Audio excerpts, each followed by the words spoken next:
Hello and welcome to all.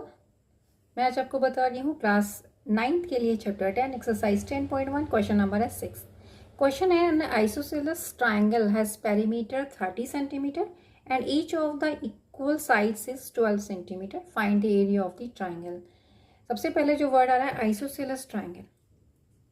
Isosceles का meaning होता है किसी भी ट्राइंगल में जबकि दो साइड्स इक्वल होती हैं उसको हम कहते हैं आइसोसेलेस ट्राइंगल।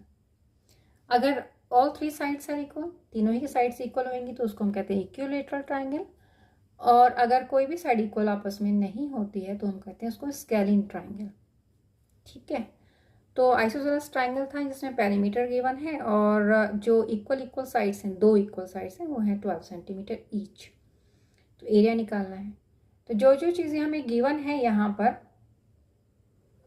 वो हम नोट डाउन कर लेंगे। पेरीमीटर गिवन है 30, तो क्योंकि हमें यहाँ हेरोन्स फॉर्मूला अप्लाई करना है तो सीधे सीधे हम डायरेक्टली इसका पेरीमीटर का हाफ करके सेमी पेरीमीटर निकाल देंगे।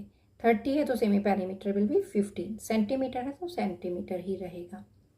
सबसे पहली चीज़ पेरीमीटर है तो उसका semi perimeter hand to hand हम लोग निकाल देते हैं क्योंकि लेटर ऑन हमें सेमी पेरीमीटर यूज़ करना ही होता है। इंस्टेड ऑफ दिस कि आप पहले थर्ड साइड निकालो फिर तीनों को ऐड करो फिर आप 2 से डिवाइड करो, नहीं वो नहीं करना।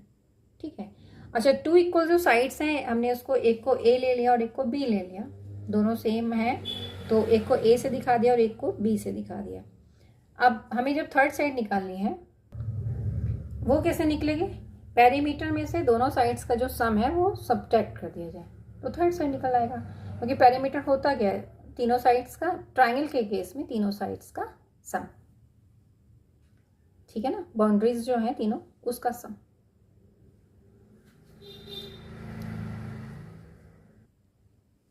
ये बनाया मैंने 12 सेंटीमीटर 12 सेंटीमीटर, तो थर्ड साइड आपको निकालनी है। वो कैसे निकलेगी? तो आप पेरीमीटर में से तीनों का सम जो निकल रहा आया दे रखा है इसमें ऑलरेडी, तो तीनों के सम यानी कि पेरीमीटर में से इन दोनों का सम माइनस कर दीजिए, थर्ड साइड अपने आप आ जाएगी। तो 30 माइनस 12 प्लस 12, ब्रैकेट जरूर लगाएं अगर एक से ज़्यादा टर्म है आपके पास तो। ठीक है, 12 प्लस 12 हो गया 24, 30 माइनस 24 हो गया 6 सेंटीमीटर। तो थर्ड साइड जो आ रही है इट इज़ कमिंग 6 सेंटीमीटर। तो यहाँ हमें तीनों साइड्स हमें पता चल गई है। एरिया का फॉर्मूला हमें लिखना है, ज़रूर से आप फॉर्मूला लिखें। क्वेश्चन से रिलेटेड जो भी फॉर्मूला है वो ज़रूर से आपको लिखना चाहिए। So area is equals to s into s minus a into s minus b into s minus c. यहाँ पर एस इंटू का मीन्स मल्टीप्लाई है इन सब के बीच में। सिंपली आपने वैल्यू रखनी है क्योंकि सेमी पेरीमीटर आ चुका है हमारे पास 15, 30 दे रखा था पेरीमीटर, तो पेरीमीटर का हाफ कर देंगे तो सेमी पेरीमीटर।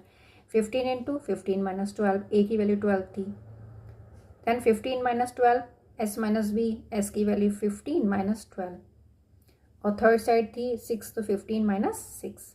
तो नॉर्मली जो हम वैल्यूज रखते हैं वो आपने पुट कर देनी है। अब सब्ट्रैक्ट करेंगे तो सबसे पहले काम करना है ये ब्रैकेट के अंदर सॉल्व करना है, ये बिल्कुल अच्छे से याद रखना चाहिए आपको हमेशा ही। तो 15 इंटू 15 माइनस 12 हो गया 3, मल्टीप्लाई 15 माइनस 12 इंटू 3 हो गया, फिर मल्टीप्लाई 15 माइनस 6 हो गया 9। ABC की वैल्यू रखी और अपने माइनस करके निकाल दिया वैल्यू। अब आप इसको ध्यान से देखिए, ये 15 है, इसके जो स्क्वायर रूट जो निकालना होता है ना उसके लिए बहुत आप स्मार्टली सोचें। सबको मल्टीप्लाई करके फिर हम स्क्वायर रूट नहीं निकालते, बहुत टाइम हमारा वेस्ट हो जाता है। तो ये देख रहे हैं हम कि 15 है, साथ में एक 3 है, एक दूसरा भी 3 है और 9 दे रखा है। 9 का स्क्वायर रूट 3 होता ही है, तो उसको मैंने स्प्लिट करके दिखा दिया, 3 इंटू 3 पेयरिंग कर दिया। तो 15 के साथ में 15 परफेक्ट स्क्वायर नंबर तो है नहीं, है ना, तो उसको मैंने एज इट इज़ छोड़ दिया हुआ है। 3 इंटू 3 एक ब्रैकेट में दिखा दिया और इंटू 3 इंटू 3, यानी कि जब आप स्क्वायर रूट फाइंड आउट करेंगे तो इसका एक जो 3 इंटू 3 है पेयरिंग में से एक नंबर बाहर जाएगा, इसका भी एक नंबर में से बाहर जाएगा, तो 3 इंटू 3 अंडर रूट 15। 15 के फैक्टर्स बना के कोई फ़ायदा नहीं था क्योंकि वो आएंगे 3 इंटू 5, उसमें कोई पेयरिंग नहीं बन रही है ना। तो वैल्यू विल बी, जो एरिया आएगा 3 3 9 अंडर रूट 15, और क्योंकि साइड्स हमें सेंटीमीटर में दे रखी थी तो एरिया जो आएगा सेंटीमीटर स्क्वायर में आएगा, राइट। तो देखा कितनी इजीली क्वेश्चन हो गया ये वाला। अगर आपको आइसोसेलेस ट्राइंगल दे रखा हो, उसका पेरीमीटर दिया हुआ हो और इक्वल साइड्स दोनों दे रखी हो, तो सबसे पहला वाला काम ये करना है कि थर्ड साइड निकालनी है आपको और फॉर्मूलाज में पुट कर देना है। तो वीडियो आपको अच्छी लगी हो तो अपने फ्रेंड सर्कल में ज़रूर शेयर करें और वीडियो उसको उसके साथ में चैनल को सब्सक्राइब ज़रूर करें। आपके पास अगर मैथ्स रिलेटेड कोई क्वेरी हो तो ज़रूर आप कमेंट सेक्शन के थ्रू पूछ सकते हैं।